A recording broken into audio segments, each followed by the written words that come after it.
নিঃস্ব অবস্থায় কি দোয়া করতে পারেন একজন মানুষ, এই দোয়াটা শিখে নেন, ইনশাআল্লাহ আপনার জীবনের সমস্ত সংকট কেটে যাবে। আমি নিজে ওই দোয়াটা বেশি বেশি করার চেষ্টা করি।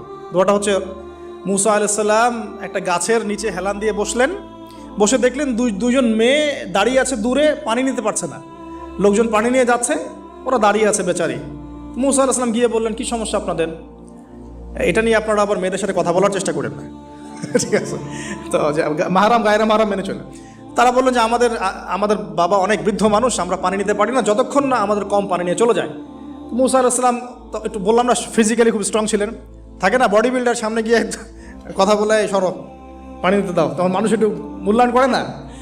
তো মুসা আলাইহিস সালাম এভাবে পানি নিয়ে দিলেন এবং বাছুরদেরকে পানি পান করালেন, করিয়ে গাছের নিচে এসে বসে আছেন। বসে বসে তিনি দোয়া করছেন, এই যে দোয়াটা তিনি দোয়া করছেন, রব্বি, একটা নেক কাজ করলেন, নেক কাজ করলেন না, মানুষের উপকার করলেন, নেক কাজ করে এসে গাছের নিচে বসে দোয়া করছেন, আল্লাহ